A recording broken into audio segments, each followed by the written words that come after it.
Hello, welcome to Critical Myth Theory, where we discuss modern mythology as Christian philosophers. My name is Alex. My name is Joel. Let's get into it. So, when you think about the word mythology, your mind might go to stories such as Hercules or Achilles, maybe even Thor and Loki, and these are all representations of what we might consider mythology. However, I believe the term can be applied on a much wider angle than just these ancient stories. What we're going to give our definition today, and I'm going to say that myths are basically supernatural stories that represent our culture and its qualities. So we're in our episode today with that definition. We're going to break it down, basically asking questions like why are we going to be why do we as human beings tell stories, not necessarily just laying out facts? Why do we tell these supernatural stories instead of these just natural stories? And what is the relationship then between culture and supernatural stories? So as we get into it, Joel, I'm going to go ahead and give you the definition again. Myths are supernatural stories that represent our culture and its qualities. So with that being said, I'm going to ask you, why in the world do we tell stories? Why is it not just simply facts? Well, stories are... they go beyond facts. Facts are kind of dead and irrelevant when not connected with anything.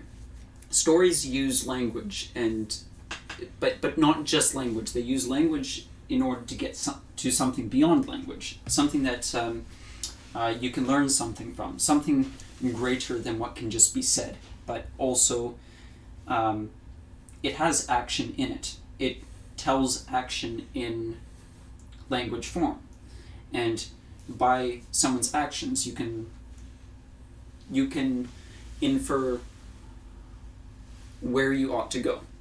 And the moral of the story is often a phrase used, and it's a phrase that you can apply to someone's actions in one of the main characters in the stories. And facts are kind of irrelevant when not connected to anything. If I had just told Alex, well, you can find canned soup at stores, Sure. and I just told him that, it's like, well, he'll just say thanks. He'll probably walk on awkwardly as well, and he'll forget it probably within the first 5 seconds unless it's the most surreal thing that's happened to him that day. Yeah, exactly. If it's not relevant to me, I'm not going to remember it, right? So that makes sense. I guess that's the thing, right? It kind of marriages what we would say feelings and logic, right? We kind of put the two and two together. It's the experience of what we can connect to as individuals, which is more of an emotional thing. But we are lining it up with facts, typically. Right? On the one hand, typically, stories are not going to be representing all the facts. They're not going to be always factual in every single detail. But on the other hand, too, they do have factual things. If they don't line up with reality in certain aspects, we won't be able to understand what's being told. So it's almost this connection between the emotional and the factual. Mm-hmm. I think. Is that kind of what you're getting at too, right? Yeah, and sometimes things are better implied than told. Right. And stories do a much better at implying things than facts do. In fact, speaking of facts, they just tell you what is right. and what isn't. Right. They don't really imply anything because implying is too vague for a fact. Right, of course. But a story it doesn't imply things in a vague way. It almost gives you lines that you're supposed to walk alongside with the characters, and you don't go this way and you go this way as time passes in the story, and you ask questions as to why did we go this way and not this way, where are we trying to go. And facts don't tell that, stories do. So I think that stories are essentially and ultimately in a more effective way at getting to deeper truths than facts are. Right. Right. And they let us kind of see the world through someone else's lens. Right? We can connect to other human beings through a story. Right? It's almost like you're walking a mile in someone else's shoes. Which is actually very interesting. You're empathizing with the characters in the story, and when you do that, then suddenly what they're experiencing becomes more real for you, right? And maybe the truths that they come across as a character are going to then be thrown onto you, and suddenly you can now interpret the truth that you come across in the story in your everyday life, right? So if a character comes across a situation that's extremely dangerous and they come across then their own ability to hope in that circumstance. This is just a rough example. But then you can basically take that example of hope and apply it to your own individual life when maybe you're not in such a dangerous circumstance, but then you can actually have hope found in a smaller thing when you're in a smaller circumstance. Right, and another thing is, when you're discussing your life with someone else, you tell it in the form of a story. Yeah. You say, "I was here and now I'm here." In fact, we're really good at telling redemption arcs. About ourselves, where we were, the conflicts that we've gone through, and where we are now. And it's a multiple stage story, and that's the way we tell our lives. But there's so many other facts in it. If you told everything about your life, first of all, it would take a lifetime to tell, and perhaps more than that, because actions are more quickly done than words. But with stories, the way that we order our lives and we interpret it through our own story, we condense our life into something a little bit more meaningful, and stories get into meaning, which is another word for a deeper truth. And I think that we tell stories about ourselves, and so it's not just that we tell stories to interact with each other, it's also how we understand things. Mm-hmm. One of the interesting things is you find as a human being that you will often more remember something that you've experienced than you will that you learned in a textbook, right?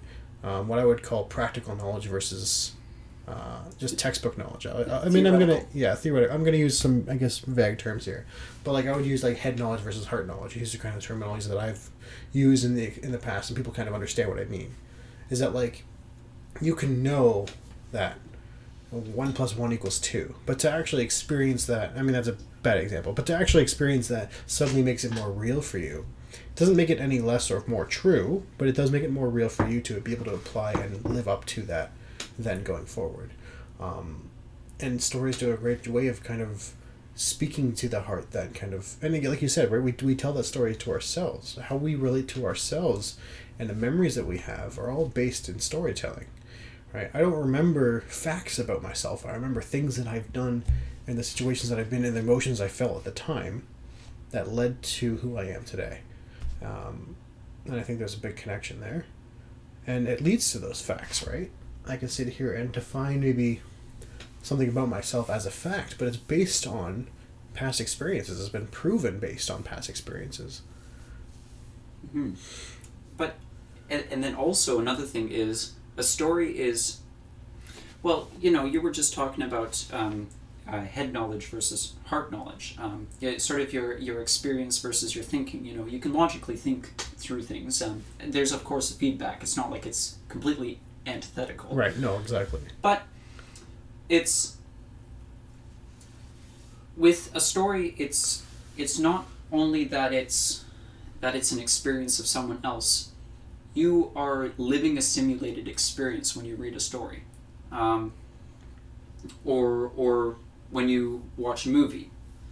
You're feeling the same things that you are with the hero that you're cheering on. You're on Team Hero's side, because he's striving for what is good and true, against all odds. Right.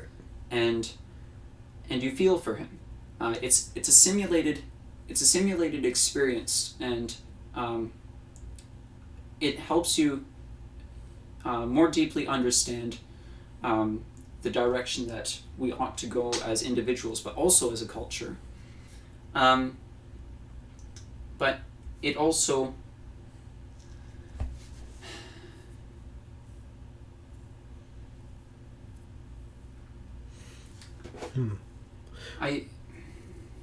it's going to take a bit of time for me to think how to say this. If you go on with your point, I can probably.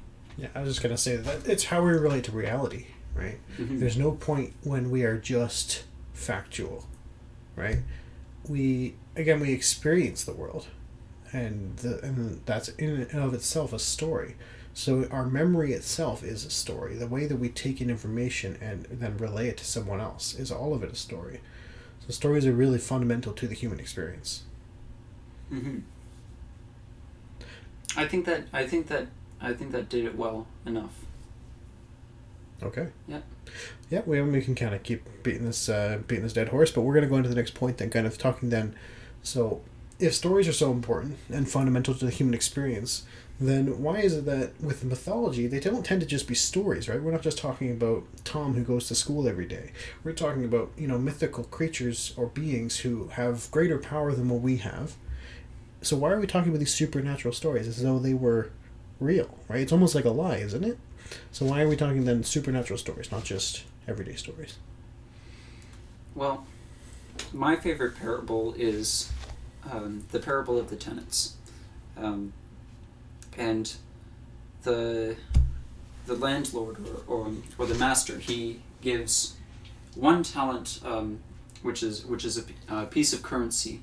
He gives 1 talent to one servant, 3 to another, and 5 to another, and it's the potential, it's the power that you have and the potential you're able to make use of. Right.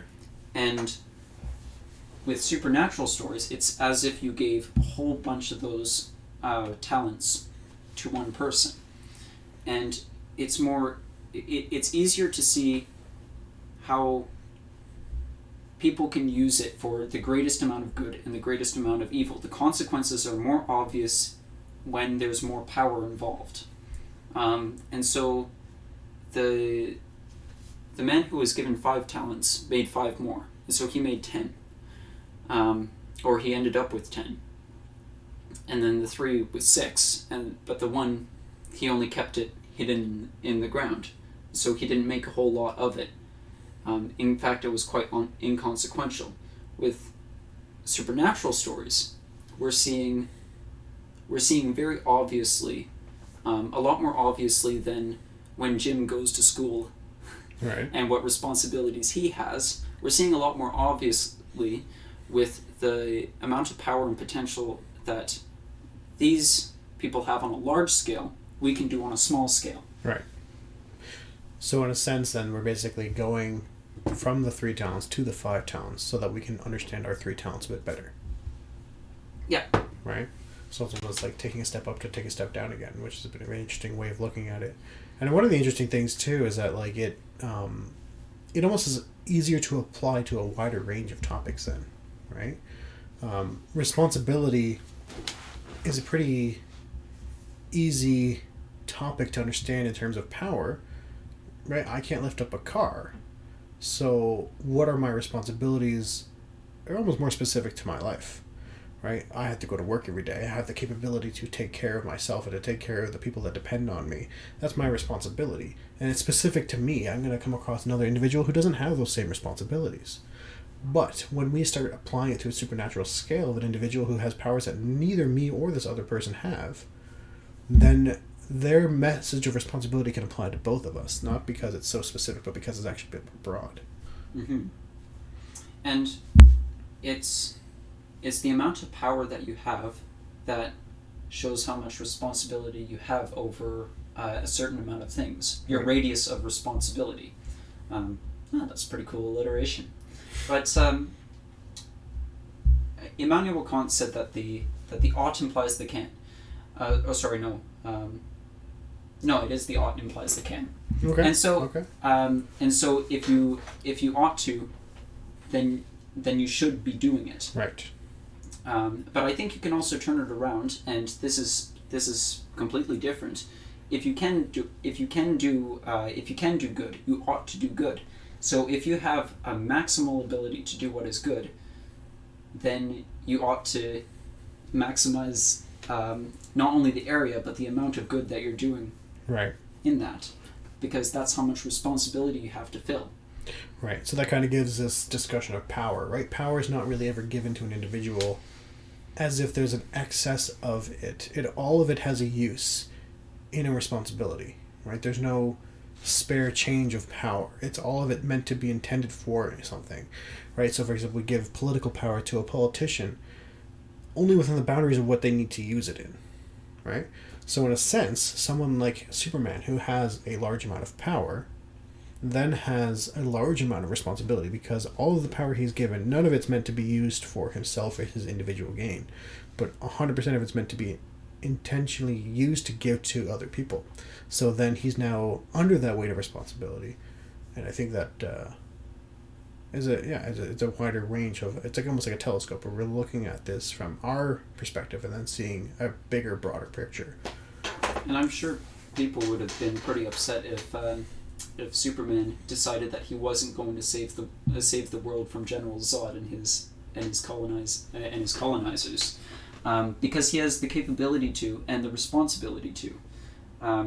But if he decided not to, then I would argue that the people, rightfully so, should be irritated at that, because he had power that he could have used for good and decided to let it slide. Yeah. Yeah, exactly. And so when we look at it, right, if we're given a certain amount of money, for example, money kind of is a good representation of power in our life. That is a good metaphor for that then, right? A rich person who has a lot of money, who stands by idly and lets other people suffer, is then responsible partly for their suffering. Which is actually a very interesting analogy in that sense. But I mean, that, and now we can kind of take this broader term and apply it to those different things. Or same kind of thing when we see a politician, right, who has lots of political power, but they're also using that same political power for their own individual gain and not helping out those or using it for the good, then we're actually starting to see an abuse of power. So that analogy of Superman not saving the people from Zod is then applied to these two different people, maybe one who's rich and another who's a politician. There could be a rich politician, but my point is that this now story is applying to both these two individuals. Mm-hmm. Yeah, so I guess it kind of answers the question of like, why are we talking supernatural stories, right? So then really ultimately then the last part of the definition of mythology kind of gets into the specific cultures that we talk about, right? So we talk about supernatural stories, and we wouldn't say that if I tell you the story of Hercules, that the story of Hercules is a Greek mythology. It's not a Canadian, North American mythology or European mythology or whatever. It is a Greek mythology. So why is it then, well, sure, I should, as an aside, I'm going to say Heracles is a Greek mythology. Hercules is a Roman mythology, but sorry for the slip there. Yeah. But anyways, so then we're going to be, part of our definition talks about how mythology actually represents our cultures and its qualities. So then, why then do we use their supernatural stories to tell those things, and how do those cultural relevant things show up in our mythology? And kind of in this question, I think is implied of like, what is our contemporary culture's mythologies? I think we've kind of given some of that away already, but I think we're gonna get into it. Yeah, well, today in, especially in the North American West, but this also applies to Europe as well. Mythology telling is today found in Hollywood, with superhero stories. Superhero mythology is really the predominant mythology that we have today. For showing the cultural values that we have. And, the relationship between culture and supernatural stories. The myths that we show in supernatural stories, they describe what our culture values, but our culture also participates in telling those stories. It's a reciprocal relationship, but this is almost as if it were our banner. Mm-hmm. And so you can kind of think of Marvel and DC and a lot of these superhero stories, but there's more. Like there's Tolkien's Lord of the Rings and Harry Potter's J.K. Rowling's Harry Potter. Right. Now I would almost interject, and I would almost suggest, I actually probably would suggest that Lord of the Rings in particular actually belongs to a previous generation's culture, because our cultures have changed in that time frame. Yeah. And so the story of Lord of the Rings maybe doesn't even line up with what our culture believes now. I would even argue that it doesn't. No, you know what? I think you're right. That applies to modern era. Mm-hmm. But living in postmodernism, it's a lot more of a focus on the world right now, and if it's scientifically possible. I think it's mythology within the bounds of science. Yeah, but there's also a lot of moral discussion in it too, right? That's the thing, is mythology has always kind of had at its core a moral discussion, especially in terms of what the culture values, morally speaking, right? And when we look at these older mythology stories of the Greeks, for example, they often would view certain stories with a moral implication behind them. For example, like, flying too close to the sun was a moral story. Don't fly too close to the sun, or else your wax wings will melt and you fall down to your death. But that was a mythology. So it's almost like a fable, right? So I guess the definition for a fable is strictly a moral story. Mythology carried more than that. It definitely carried a representation of a culture, but it did carry some moral weight to it as well. And so now I think we start to see that as we're discussing with contemporary mythology, we see that in the superhero genre in particular is probably the biggest for it, because it carries the weight of what we value. So we will see discussions. Okay, so I think one of the most clear and obvious representations of a moral mythology in contemporary world is mutants and the X-Men in the Marvel universe. So Stan Lee originally basically came up with the idea of mutants kind of on a he almost got lazy. He didn't want to come up with all these different origin stories for all these different superheroes, so he wanted to say that they were born with these powers. But then he kind of developed this narrative with that. He was actually kind of a genius in that he took his own lazy, I don't want to say lazy, but his own, we'll use the term now because it's the only term I can think of, his own lazy creation of these characters, and actually used it to his own benefit, because now these characters are born with qualities that they can't control, that they can't have any say of, and then they have to deal with that and the conflict that has with the greater world around them and other people with their prejudices, and that speaks volumes to the culture that we have.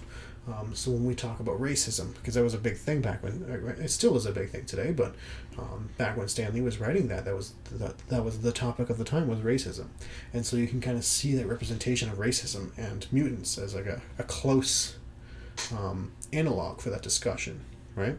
Because again, they're born with this. They can't control it. They can't turn it off. Just the same way that a person who is born with a different color skin can't change that. They can't turn it off. And so there was this fear in the mutant society of the humans interacting with the mutants, and they were afraid of them, and they were using that fear to try to oppress them. And again, Stanley was having this discussion of that racist discussion, and it ended up applying to not just race, but it applies to just minorities in general, and we'll even see it today as branching out into other topics that our culture deems valuable, right? Like whether it be race, or it can be gender, or it can be other things like that. Whoever is oppressed can now fall under the mutant camp and have these stories represent them. And again, whether or not you agree with the outcome of these stories, it's not the story's fault that it's representing our culture. Mm-hmm. And well, today it's pretty easily found that the movies and the TV shows being made today, right.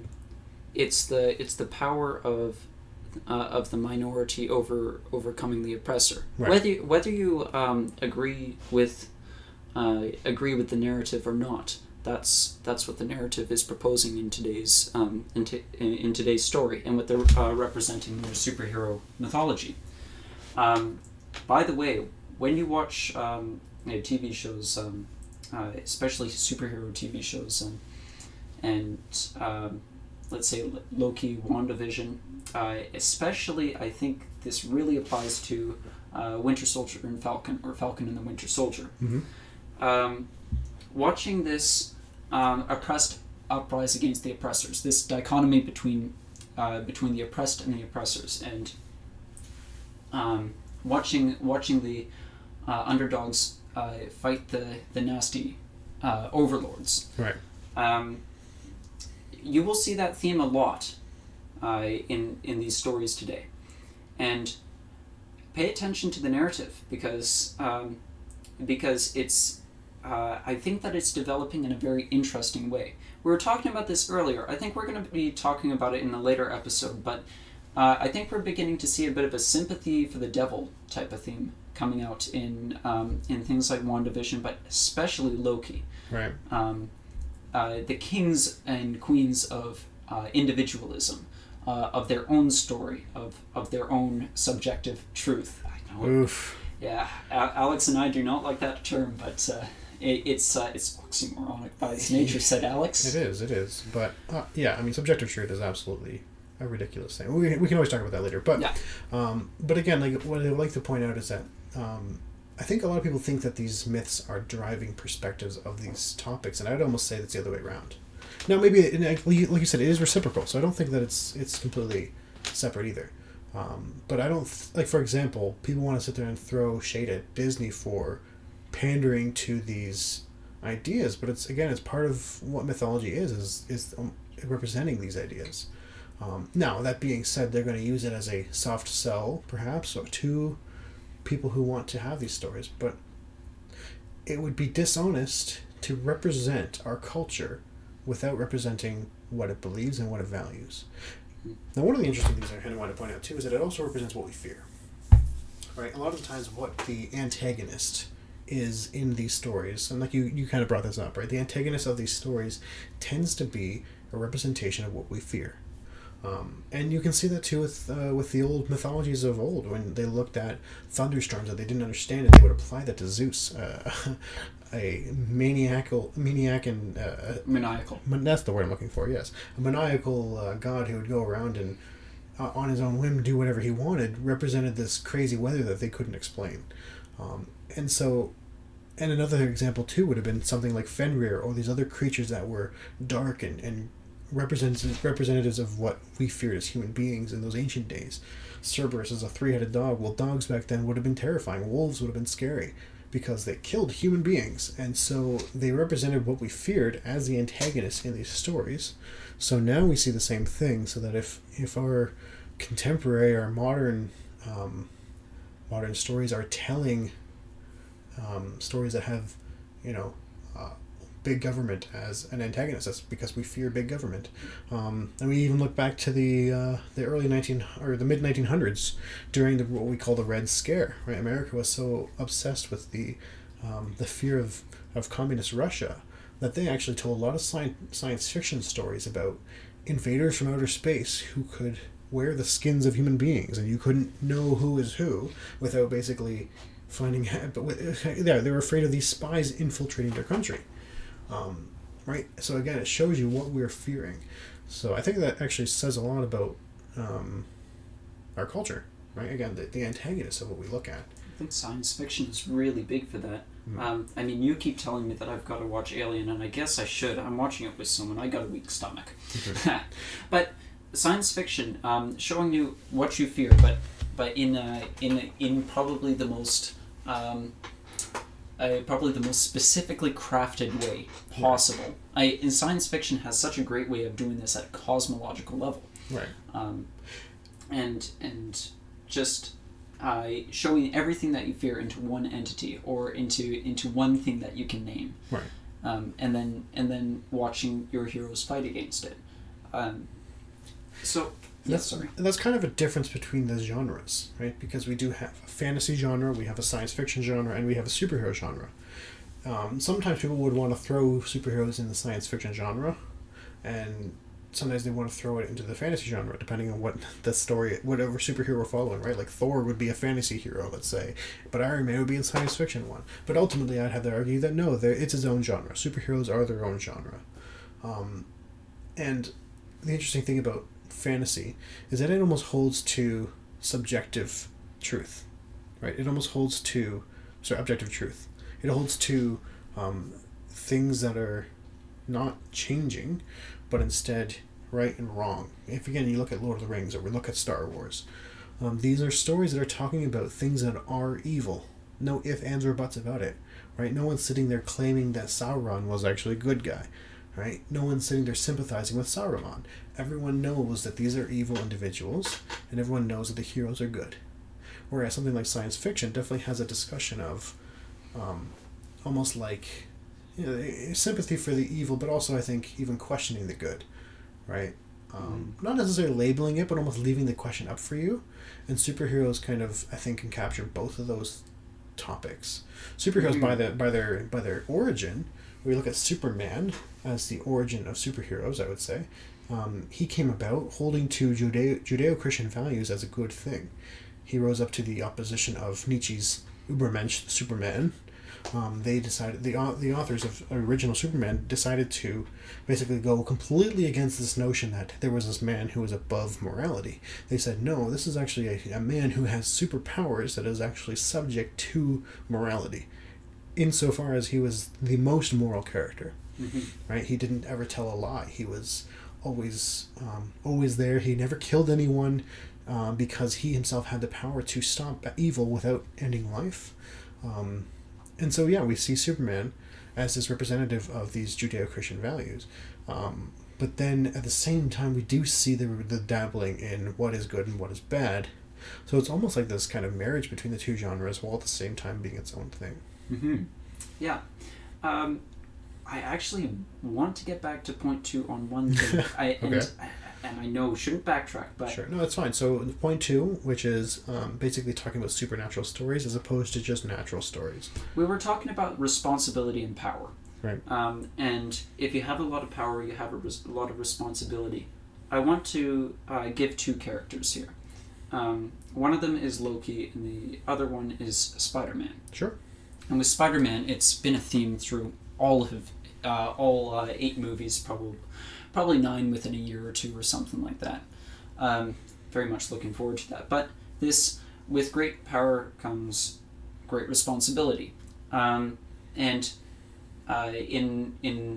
Civil War, Spider-Man says, Peter Parker, he says, I could play football and I would love to play football, but I can't because I didn't have those powers then, and I shouldn't flaunt them. I shouldn't use them irresponsibly. Right. Whereas Loki, on the other hand, he has these powers, and he's like, and he says, I can do whatever I want with them. I have these powers, therefore I am better and more powerful than the people who have less powers than I do. Which is, he tries to rule Earth. He's the ultimate individualist. He only does what is good coincidentally. And I guess you can say the same thing about bad, but bad is anything that is not on the path of good. Right. So he's the ultimate individualist. He uses his powers in an irresponsible way, not for the people around him, but for himself. And they're only good coincidentally. So I think those 2 are great opposing characters.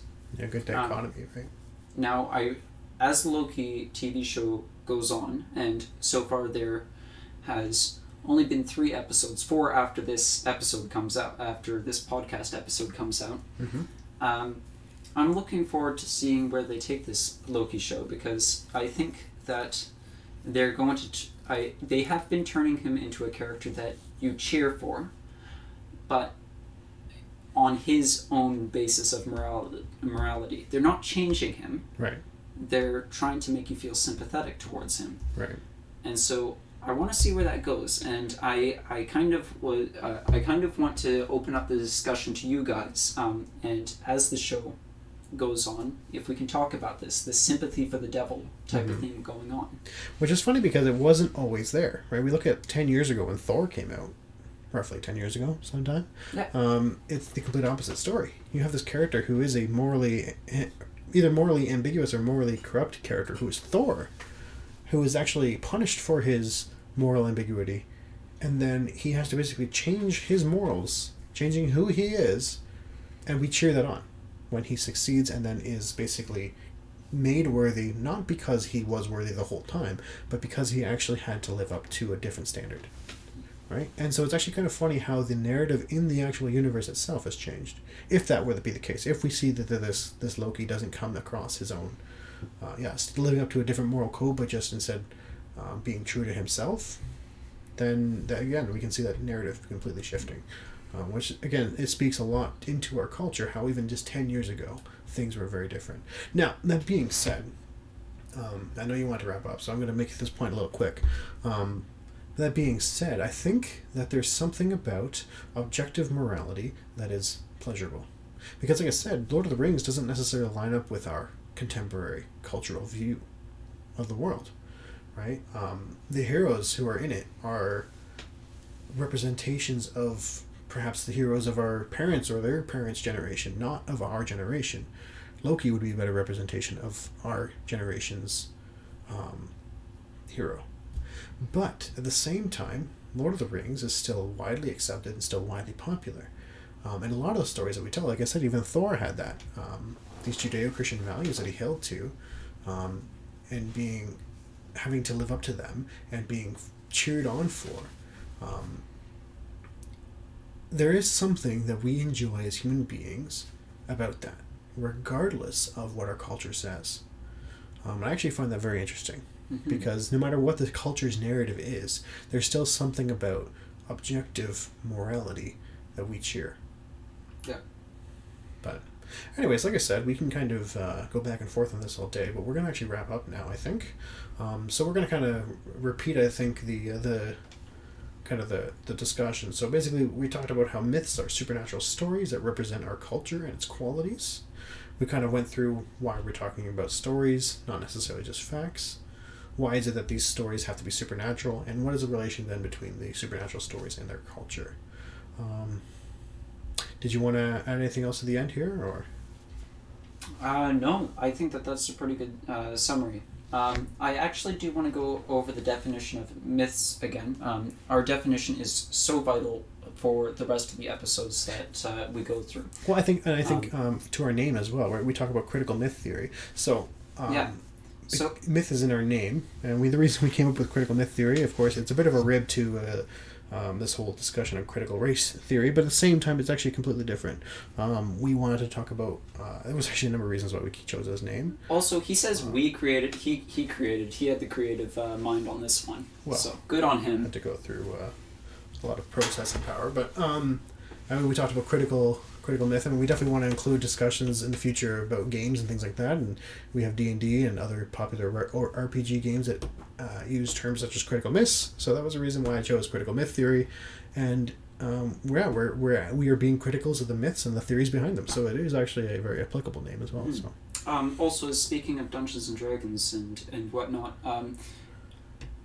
we are going to talk mostly about contemporary mythology. But we might, as an aside, get into some of these topics, like maybe Dungeons and Dragons for some of those more specifically involved in geek culture. But so I think this episode is a good introduction to mythology and why we're talking about mythology, why our name is mythology.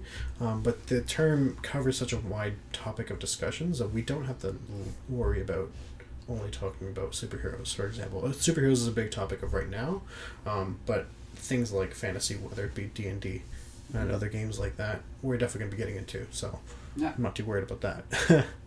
I think we can leave it at that. Sweet. Now, you can find us.